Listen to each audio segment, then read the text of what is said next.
Hello and welcome to the Binge Thinker episode 73.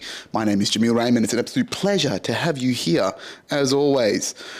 On this week's episode, we continue talking about my tech sales journey from zero to fucking hero, part 5. We're covering 2021.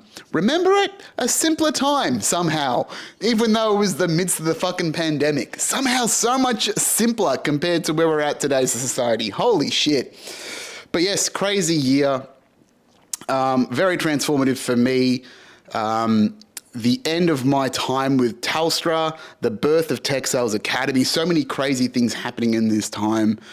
We'll get into that. Let me give you a little update on life in general, what the fuck's going on.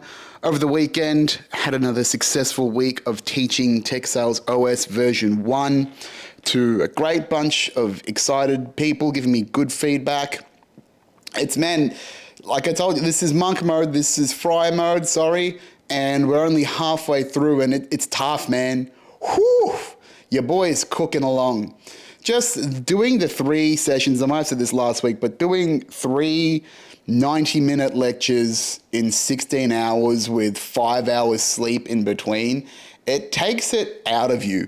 And again, pouring out all of this creative energy into a bunch of slides and information, agonizing over the details of what's relevant and what's not, and have you said this right the first time, and are you communicating exactly what you want to do in this, but then realizing and just going, hey, don't worry, right? This is just the first version.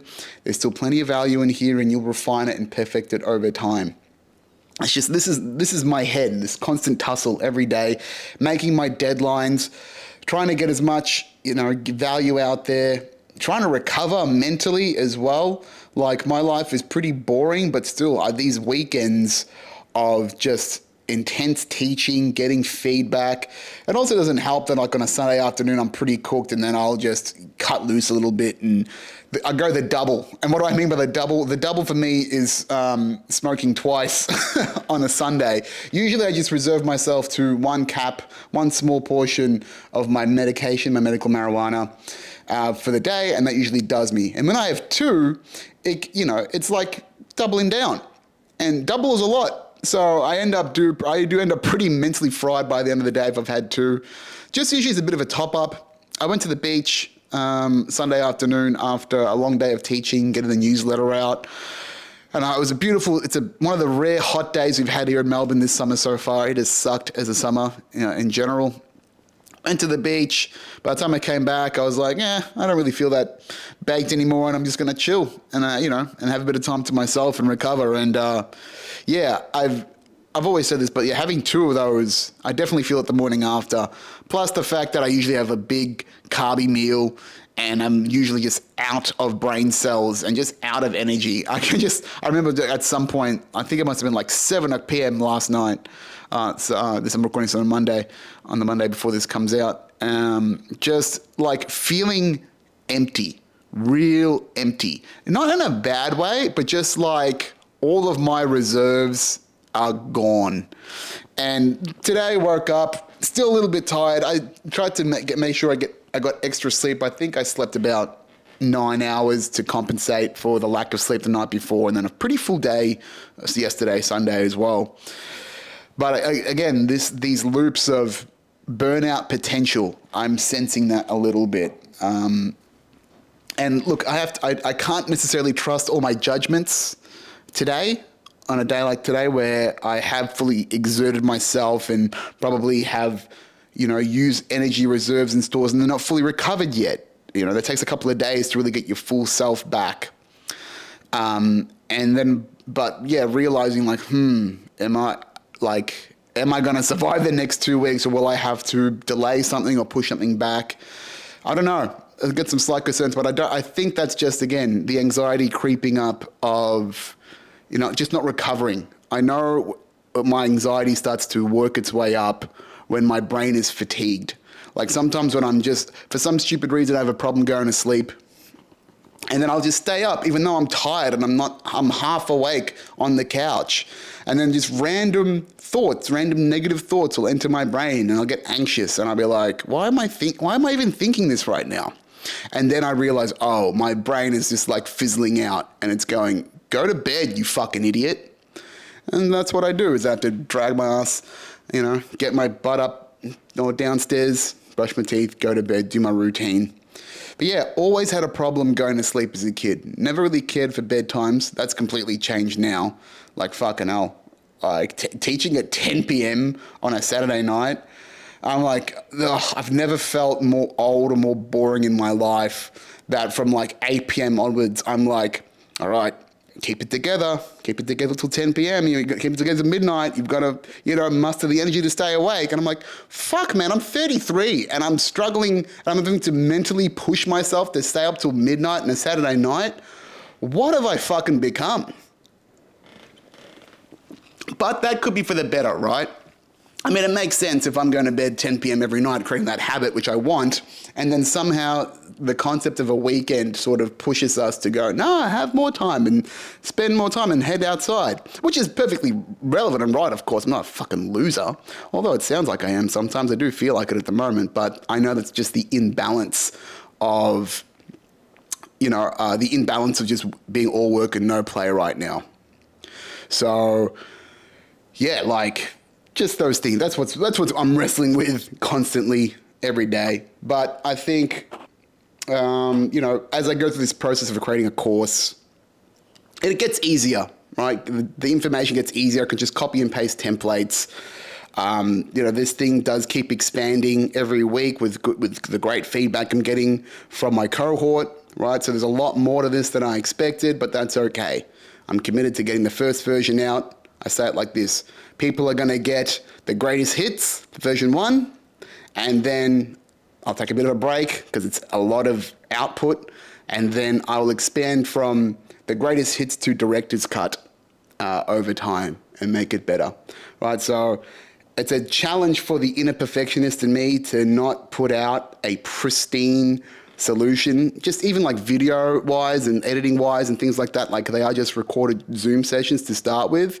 But again, this is part of the self-mastery, right? It's progress over perfection. You're not going to fucking nail this thing the first time around. It would be almost irresponsible to think you've absolutely nailed something so complex in the first hit, right? And that's how you justify that. That's the more mature self, as opposed for the old me that would just swing for the fucking fence the first time around, which I'm still very much tempted to do so now, right? That's just what the old me that you got to constantly push against. But I tell you what, I did really enjoy putting this week's session together because it's all about sales psychology, getting inside the human mind. And I got to share some of the principles and tools that we talk about on this podcast, right? Like my favorite social structure, the hierarchy of commitment. It's in the course, baby. I'm feeding these people some medicine about the world.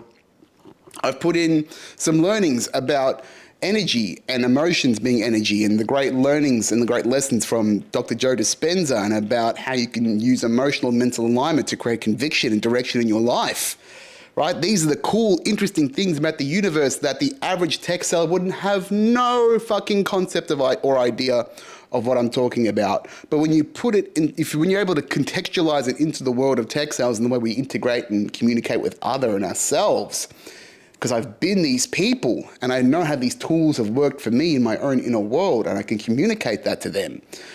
I'm getting resonance. People are getting it. So, there's people that are really interested in the sales psychology stuff. They want to learn a bit more. We'll go a little bit deeper into this stuff, which I will do over time.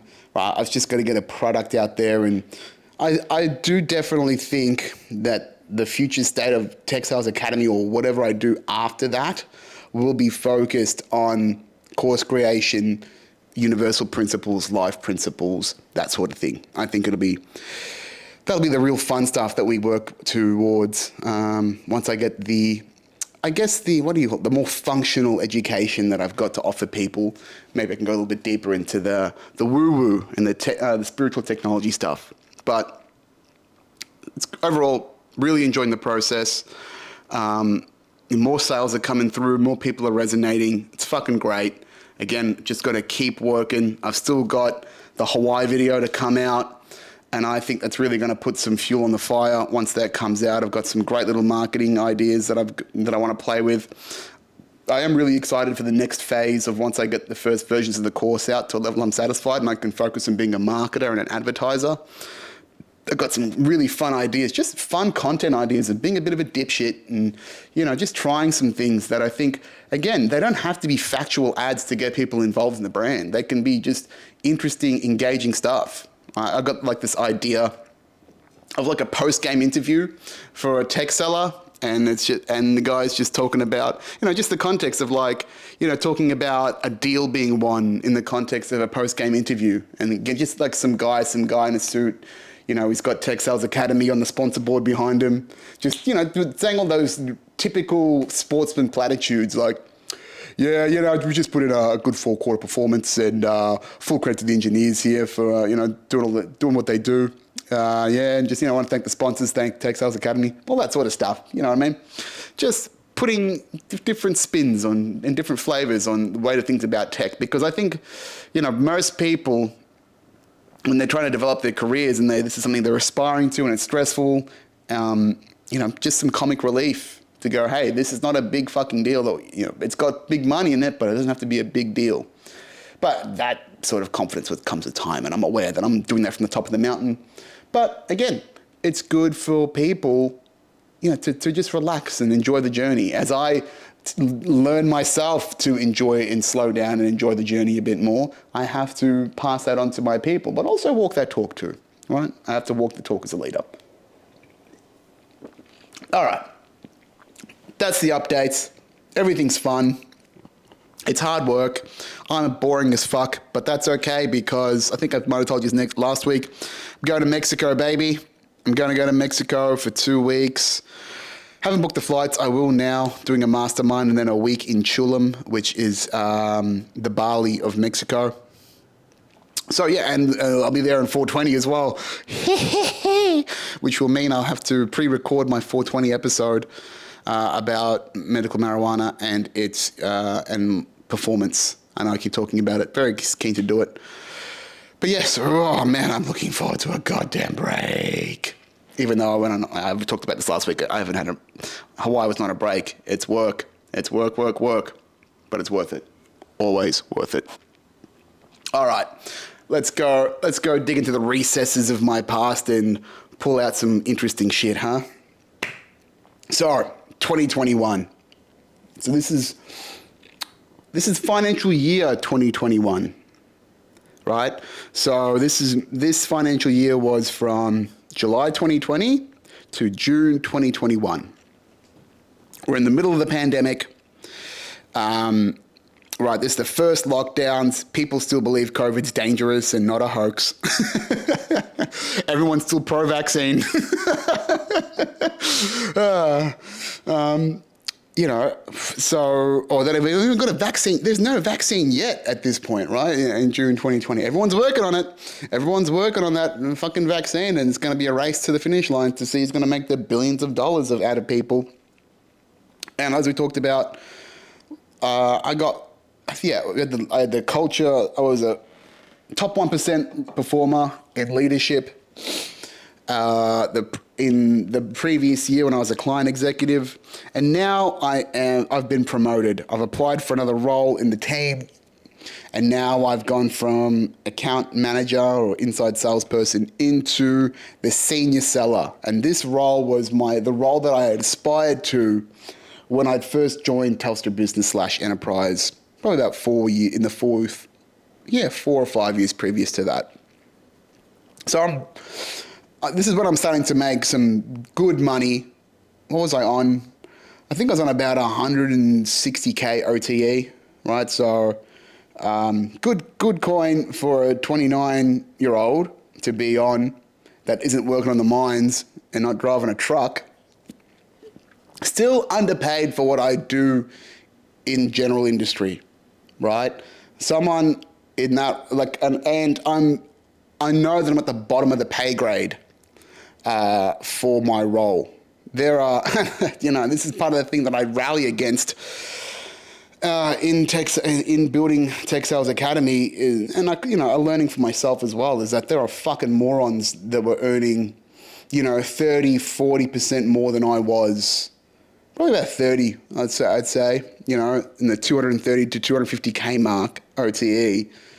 Some of them were more experienced and like, sure, fair enough, but there were some fucking morons in that as a senior seller that had gotten there for politics or for other reasons that were fucking useless at their job but were earning good coin, right? Again, this is where the politics frustrates me, where it becomes this shitty fucking... Here it is, my gripe, is that we talk about team in corporations. We're one team. We're a culture. We're a family. We're this collective, unified together as one. But when it comes to asking for individual remuneration and asking about my own individual value and standing up for that, right? Everyone, not just me, but anyone, they go, oh, the money's tight. Don't know if we can do that. And you have to find out how you negotiate. Like, you have to figure out what you think you're worth, and we'll see if we can figure that out. Meanwhile, they know exactly where people are on their own pay scales, right? Pay grades go, usually have letters and numbers and some shit like that. Like, I was known as I think it was a band 2, right? So it would go band 3 was low, band 2 mid, band 1 was senior management, and then there was like A, B, and C categories for the executives, and they would be on different sorts of remuneration packages, right? But yeah, the moment that you want to stand up as the individual and talk about we're always sacrificing for the corporation and for the team and for the business. Come in a little bit early, to work a little bit harder. But the moment you push back and go, hey, I think I deserve a pay raise, or I know that I'm not being paid the same as the others, everyone goes, we can't really talk about that. We'll see what we can do for you, right? That's when the machine and the corporation just flips the script on you, and it fucking kills me. It frustrates the shit out of me, right? And that's why I'm glad to be out of this system. It's one of the reasons why I didn't really care to get a promotion while I was inside Cisco, because I was so fucking sick of that political bullshit, the dance we have to do to prove our value, even though particularly as salespeople, I'm bringing in 20 times my number to ensure success, right? That's at a baseline. If I'm earning 100% of my number, I'm expected to bring around 20x of my income as revenue to a business. So if I ask for a 5 or 10% pay increase, there shouldn't be a fucking question about money being tight, because I brought it in the first place, right?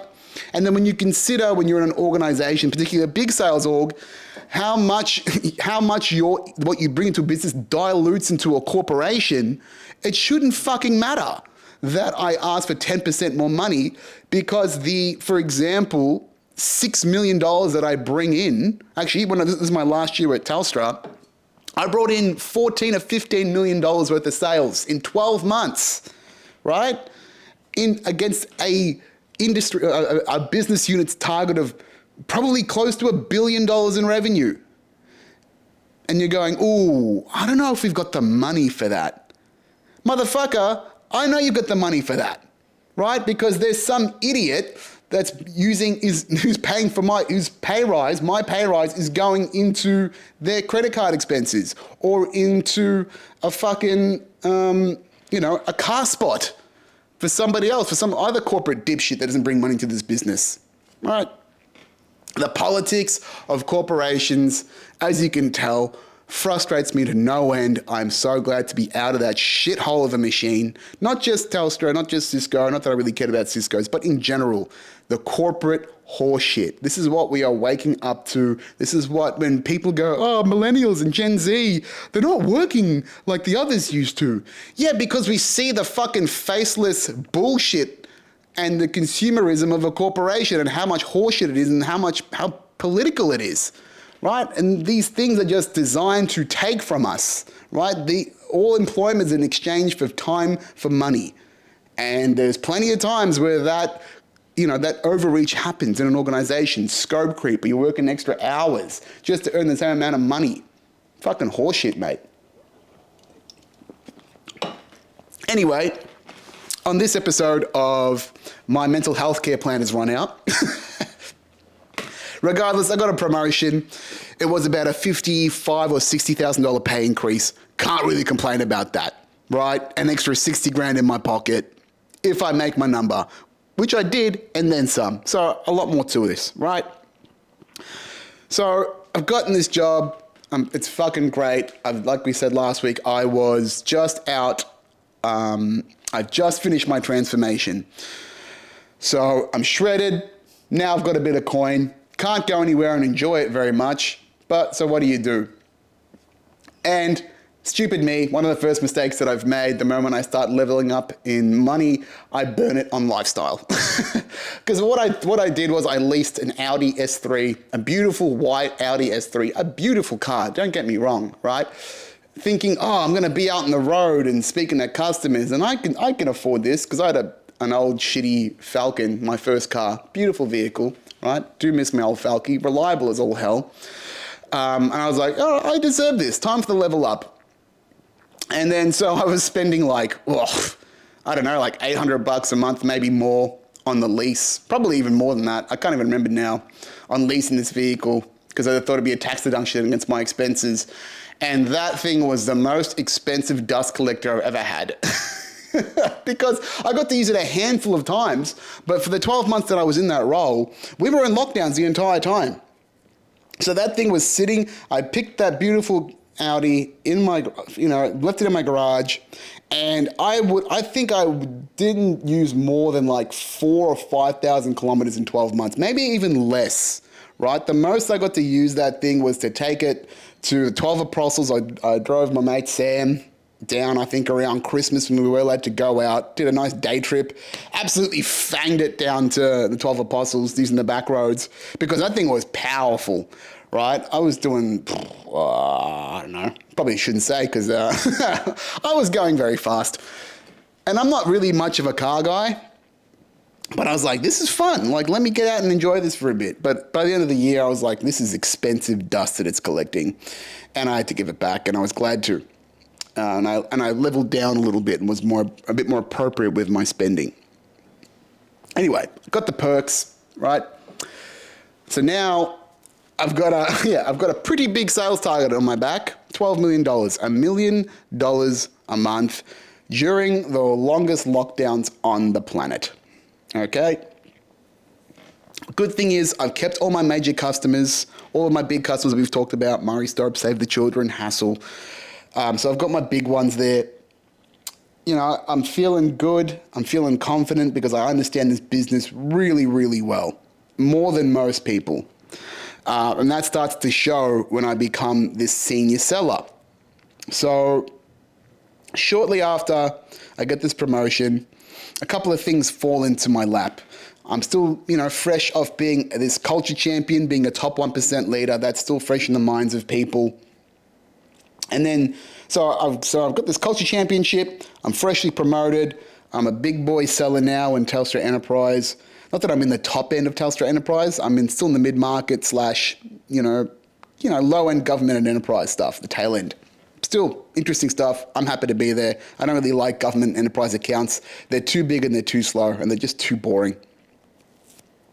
So I've got this big target on my back, and then my manager, who will also remain nameless because I have absolutely chewed them out in previous episodes and probably will again in this episode, is starting to, load some extra responsibilities onto me from the business, which at the time I'm very happy and flattered to take because they are signs of my capability. So the first thing that falls into my lap, actually, it was the second thing. We'll talk about the first thing as the first thing. So this thing, so I got asked to be part of a crack team of super sellers called the Accelerate team, or being called an Accelerate lead.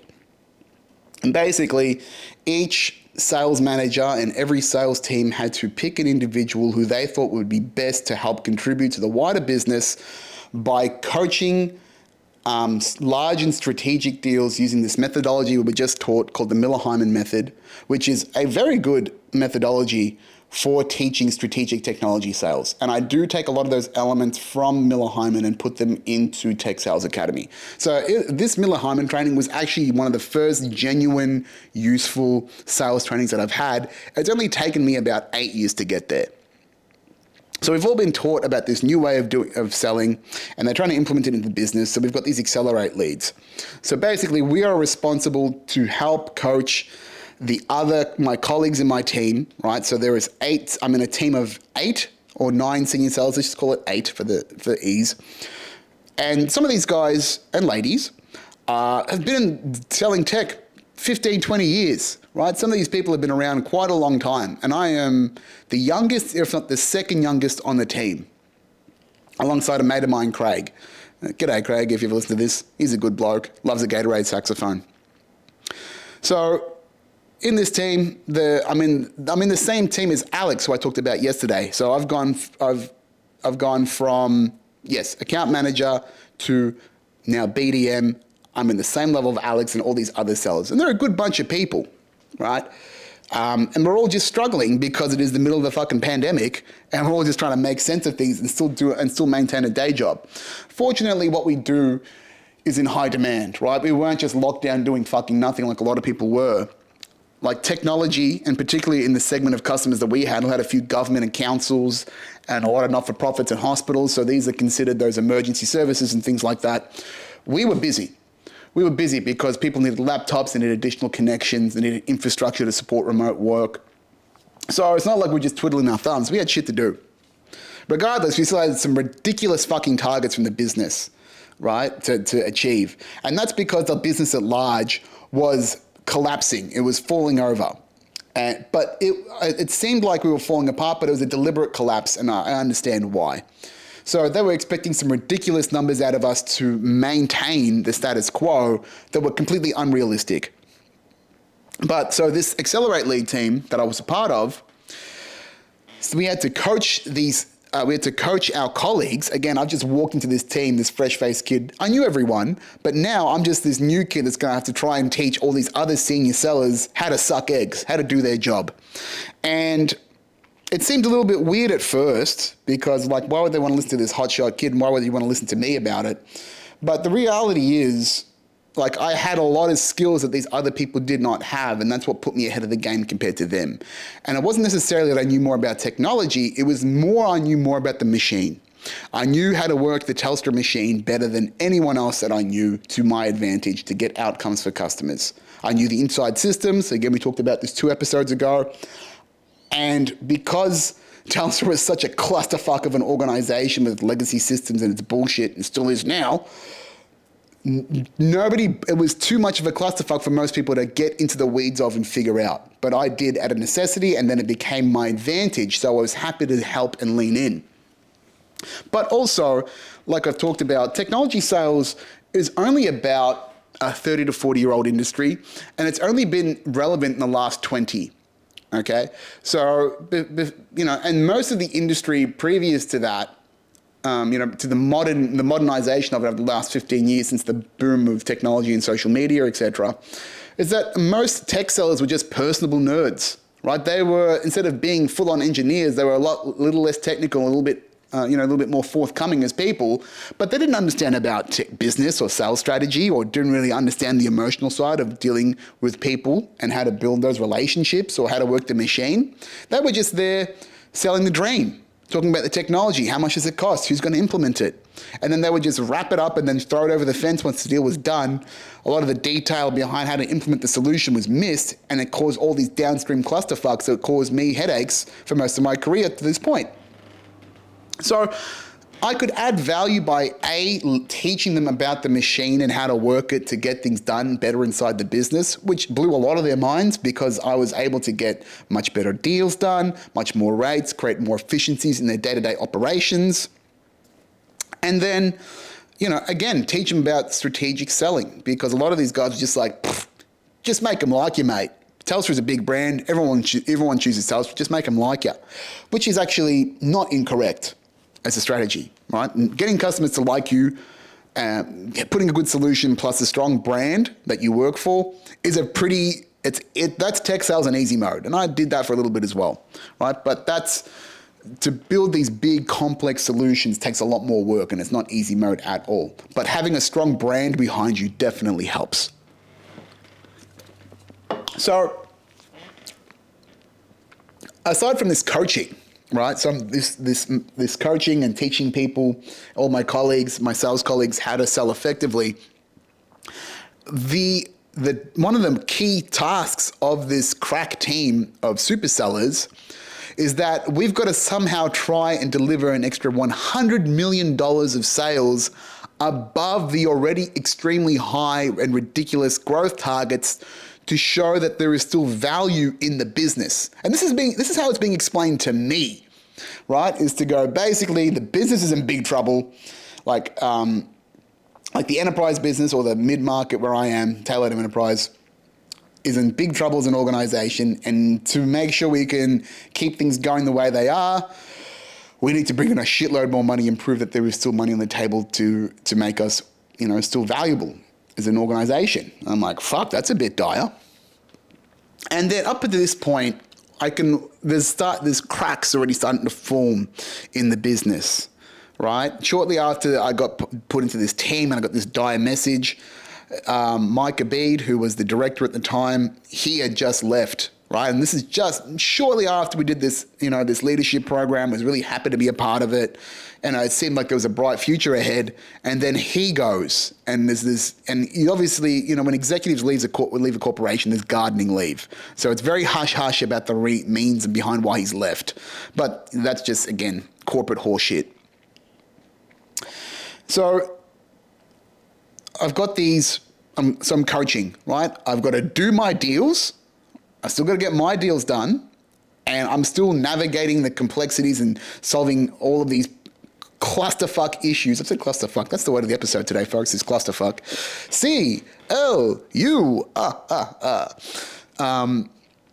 Yeah, so hassle, save the children, still messes that I have to deal with while still trying to sell to them.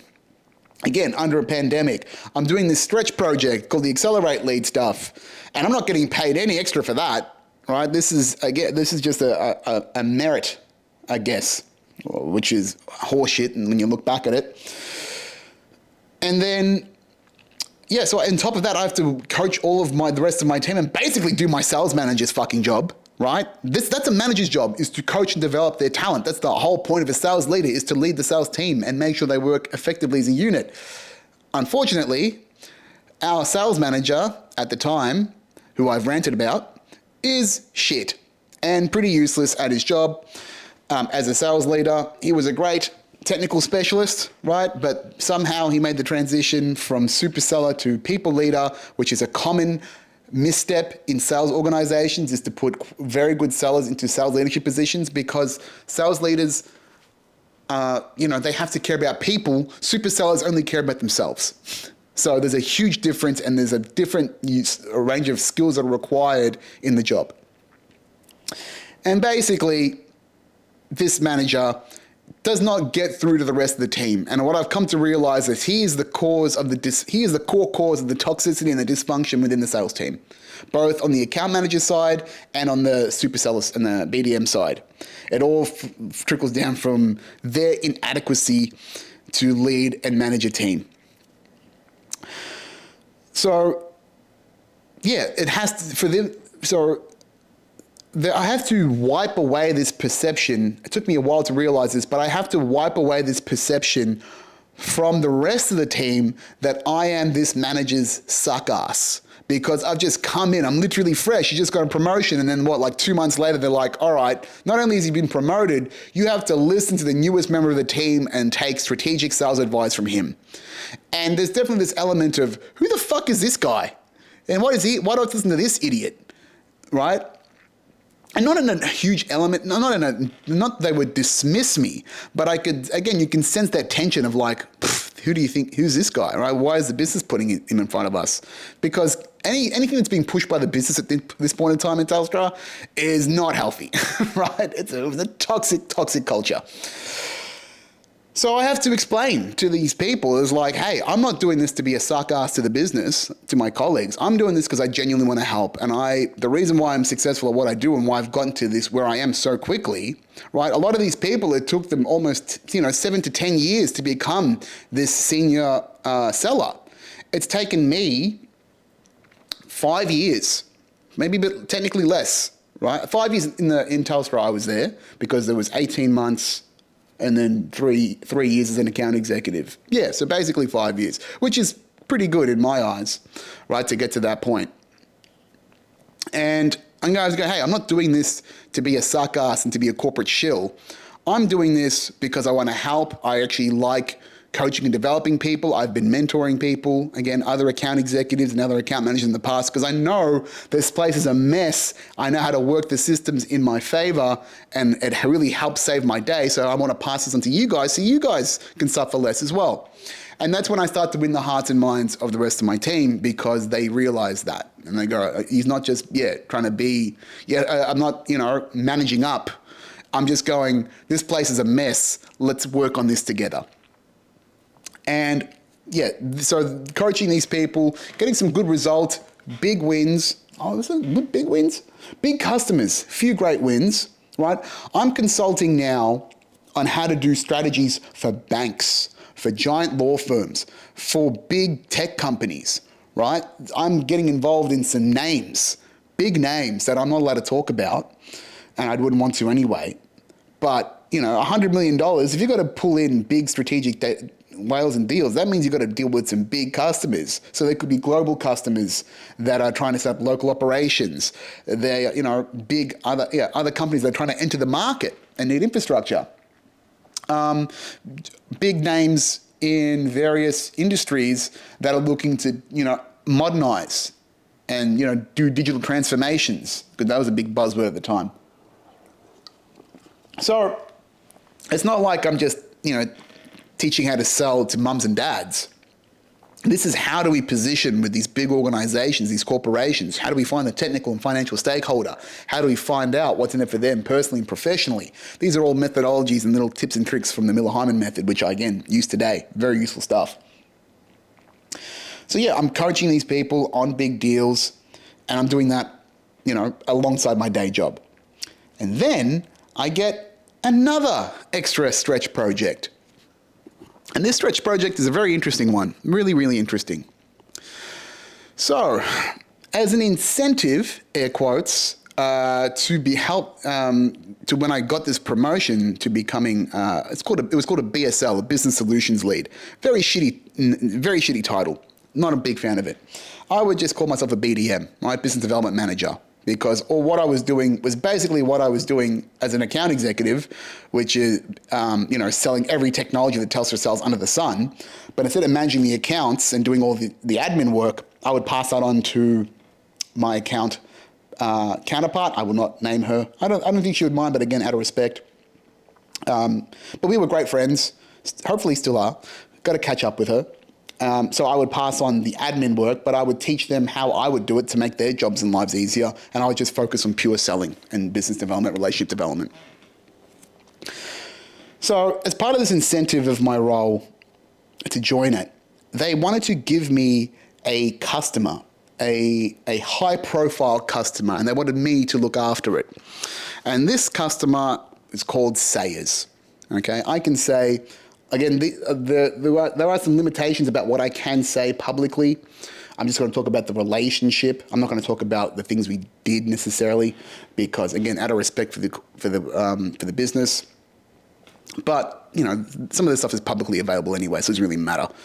But essentially, Sayers is a new startup created by Luke Sayers, and Luke Sayers is was the former, just recently left PwC. He was the former CEO of PwC and is one of Australia's most influential business people.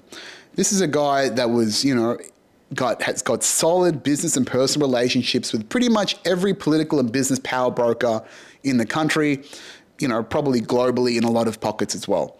Right? Some of the people that were name dropped during the conversations I was having about Sayers were things like Tony Abbott, who was the former Prime Minister of Australia. There was a rumor going around that Luke had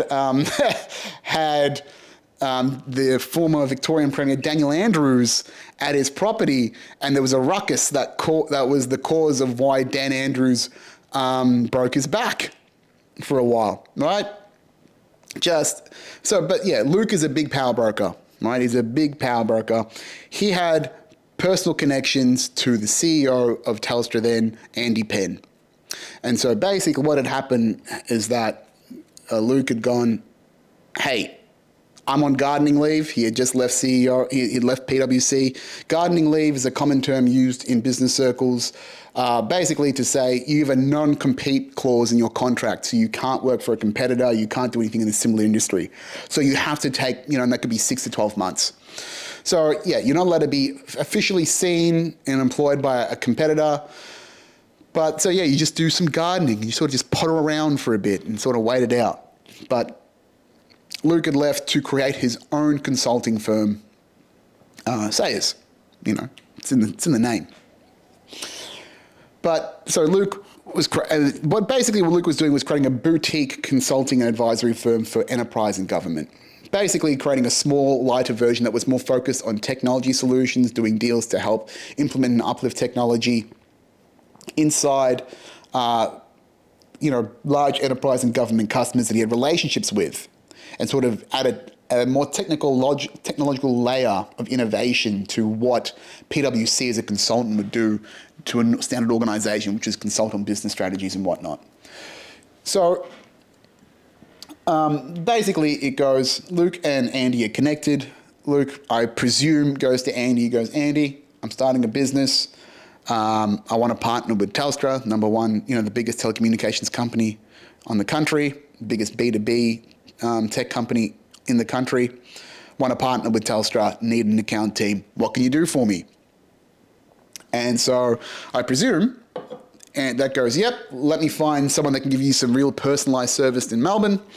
So Andy, I presume, goes to his leaders and goes, who's the best rep you've got in Melbourne that can manage this sort of account? And that comes down to me. And that's probably on the back of, again, Mari Stopes, Culture Championship, got a bit of a buzz in the business. So they go, we want you to look after this customer. Can't really talk about too many of the details of yet, but go meet the interim CTO whilst you can, all right, and get to really know them and really build. We want to really give these guys a great experience because they're going to be a high visibility customer. They want to partner with Telstra. This is great for the new brand. This is great for Telstra Purple. Telstra Purple is Telstra's ICT consulting firm. They're like a high-end consulting and technology advisory. Stink is an organization now, but yeah, they were like the premium tech solution business for Telstra at the time. Because really Telstra was just really about carriage and really didn't know how to work the rest of the systems, like the rest of the ICT ecosystem. They would just bolt them on top. And Purple was there to be like the cool, flashy, startup style. We'll build things for you. We'll build apps and we'll build solutions. We'll connect cool technologies like IoT and whatnot together. And that didn't really pan out. But so they wanted to make sure that we were strategically aligned to Purple at the time. So I go and meet the interim CTO, won't name who they are. And I met the CTO during the lockdowns. Wasn't supposed to, but we wanted to make sure we had a great connection. They were both still on gardening leave or were close to announcing, right? They hadn't announced what this was going to be. So this was a little bit in secret back then, but I don't think it was entirely in secret. But anyway, got to know the CTO. He was not necessarily a CTO. He was an advisor in technology, but I don't think he had the reins of managing an ICT environment before. So the idea was that I had to babysit these guys, build a relationship with them, and basically be the closest partner that we could to them and help build their strategy, build their internal ICT strategy, and help consult on their external ICT strategy to how they would invest and create relationships with customers and partners. And I connected them with Telstra Ventures because they were an investment firm as well. So they would take their customers' money and then put them into technology investments as incubators and see if they could make some money on the side by the brokerage of that. So they had a few fingers in a few pies. So yeah, I had to basically help these guys scale up as quickly as they could from the get-go, because they had a handful of their core business, but they wanted to expand and like quadruple, or I think they wanted to add like 150 heads in the next 2 years.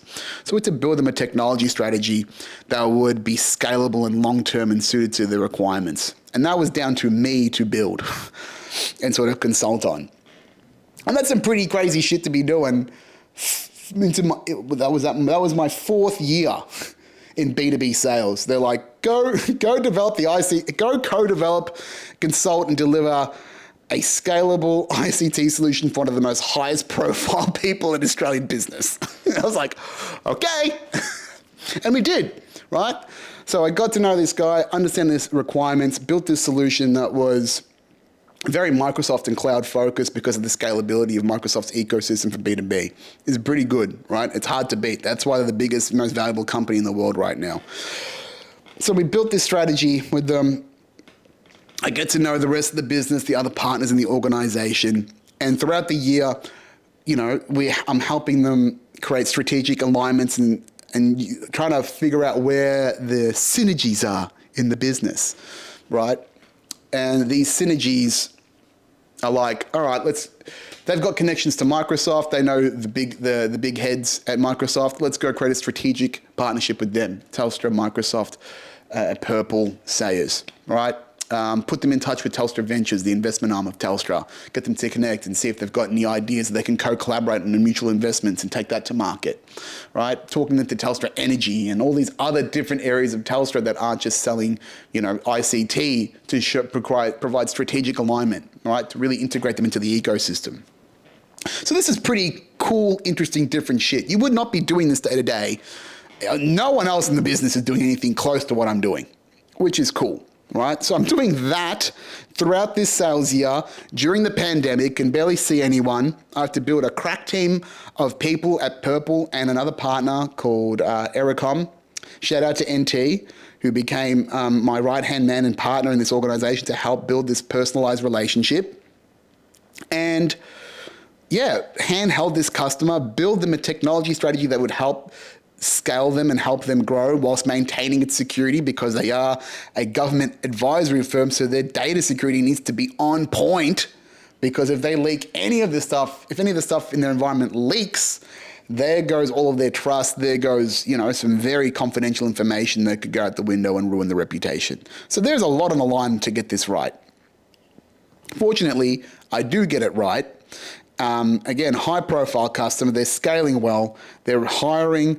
We've got this solution in there, this Microsoft focused solution that's helping them grow as an organization, it's keeping their data secure. We've realized through these conversation pieces that some of the software they were about to invest in, I think from Europe somewhere, wasn't actually ready, because we said, hey, they wanted to put this on AWS. We said, no, put this on Azure, because underneath Azure, you can use much more integrated security policies to keep your environment more secure than having everything on Microsoft and this cloud platform on AWS. So they're like, hey, okay, can we make this go in Azure? And then that organization was like, yeah, but then the moment they tried to, it just sort of fell apart, and they realized that they had less to this software than they thought initially. So uncovered some big holes in the strategy they had built to date, which is not nice, but it's better they find this out earlier in the piece than figuring it out later, right? So we're able to open their eyes, add significant strategic value. And I can tell you now, I was so close to being featured in the Australian Financial Review. Brutal. Because again, this is a high profile customer, Telstra Marketing wanted to get involved. They want to showcase this partnership that we've got with Sayers and with Microsoft. And so the marketing team is putting together an article to explain the partnership and put in the AFR, which is a big deal, right? And because the marketing team don't have an idea of what I'm actually doing to develop this relationship, because I am the head of this engagement, right? I've got consultants at Purple, I've got the partner behind me, I'm leading and directing the strategy, I've got the personal relationship with the interim CTO. I never get to meet or even really engage with Luke, but that's okay, I don't care. I actually helped him with some personal things outside of, I'm not gonna go into the details, again, respect for the customer. But, I'm leaning the fuck in because this is cool shit, and I think this could be my ticket to being a real strategic player, or at least build up my reputation in the ICT industry. What else was going on there? So yeah, I was this close. And because no one understood what I was really doing, I wrote the article. I wrote the first and second draft of the article that to put myself in the Australian Financial Review. I was so close to being in there. And so I was running these drafts, I gave it to the marketing guy. He was like, yeah, that looks good. Let me punch this up and back there. But there were, I would say, about 60% of the article, which I still have a draft of, by the way, kept that in the scrapbook. That most of that article is written by me to talk about what we've done as an organization about this partnership. I don't get mentioned personally in the article. It's not about that, right? It's not about Jamil Raymond does this. It's just about Telstra, Sayers, Microsoft, right? But I know it's me, right? I know that I'm responsible for this. And I was like, oh, this is going to be so fucking cool when I get into the AFR. That'll be so sweet. But yeah, so that was the high. I'm doing that, right? I'm hand-holding this high-value account while still coaching, doing this accelerated lead coaching, while still trying to do my job, whilst the business is toxic, right? That last financial year, this is the last year of, so in this year, 2021, right? There is something called the T22 strategy.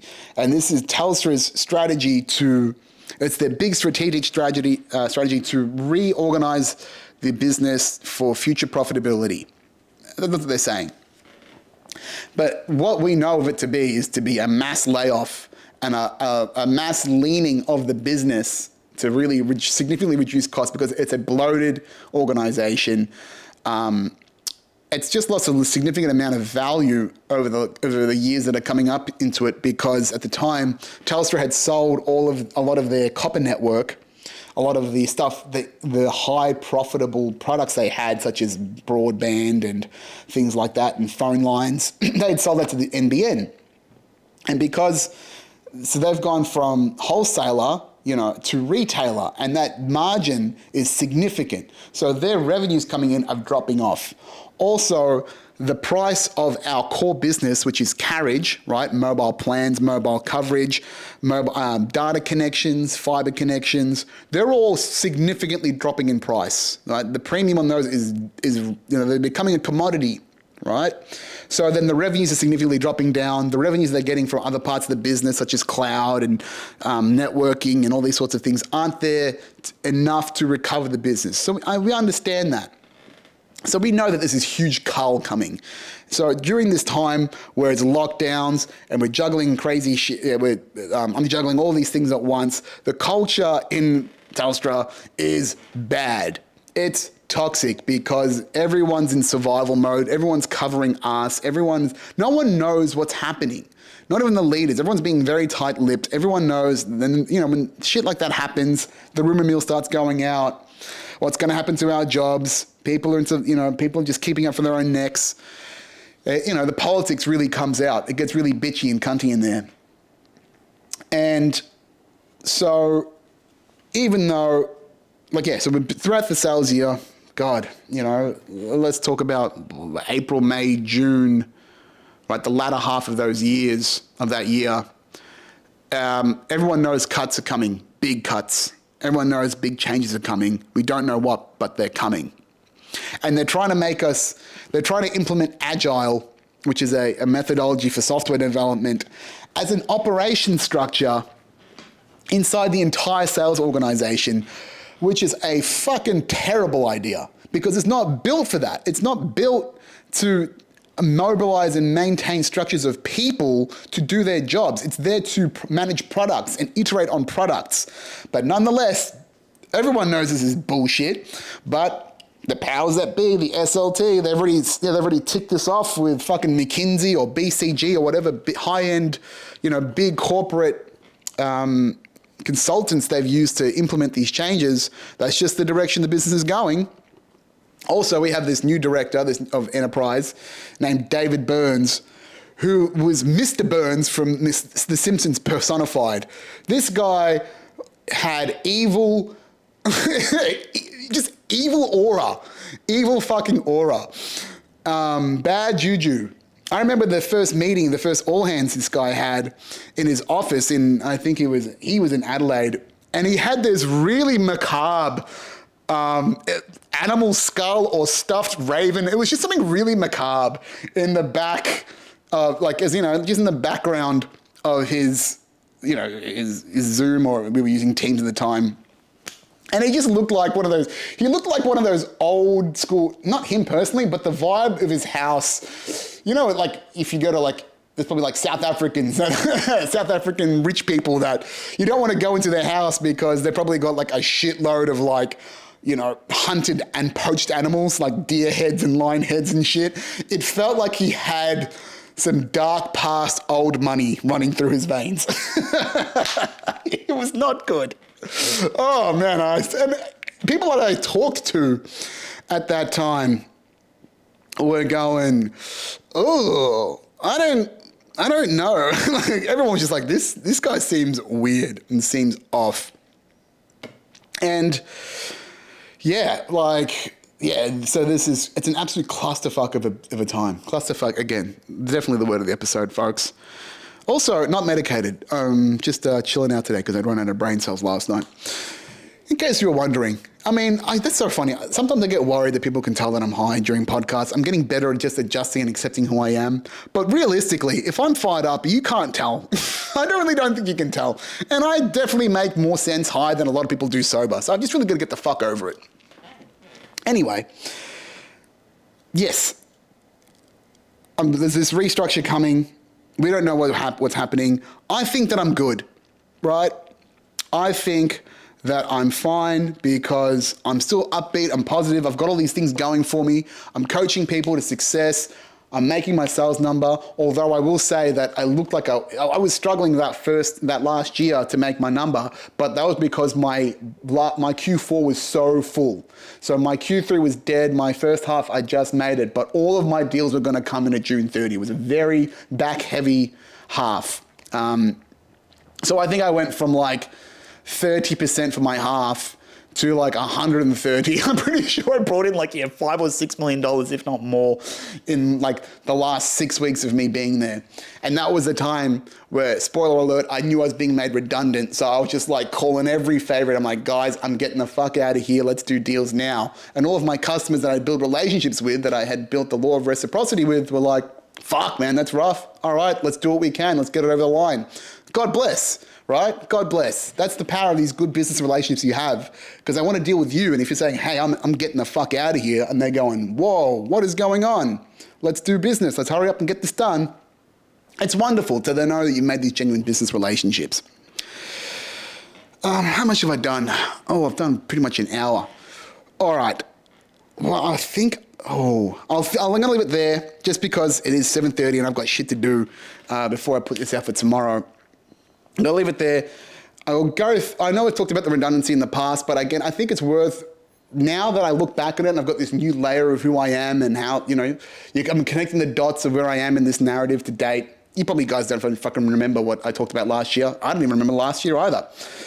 We'll talk about the redundancy, going through the woods from a new perspective of what I come to know now about, Tech Sales Academy, my story, my narrative to date.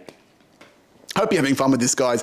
It's a wild time. Spoiler alert, I get made redundant. We'll go through the collapse, the woods, and then some Cisco time over the next 2 weeks. And really put this together and sort of, I think, in 2 more weeks, hopefully in line with me having the course finished, we'll have this nice little fulcrum. That's also my word of the week, fulcrum. And that's at the pinnacle, all right, the top of the triangle, I believe. I could be wrong about that. Don't fact check me. But guys, as usual, techsales.academy pre-sale on now. Check it out. Check out my Top 1% Club newsletter. Having a lot of fun typing that out and getting that newsletter out. I'm a good long form writer. I'm really enjoying that process. So check out that. I'll put those links in the YouTube in the bio. Share this with a friend. Like, subscribe. That's it. You know what to do, folks. Love yous. See you next week. Ciao.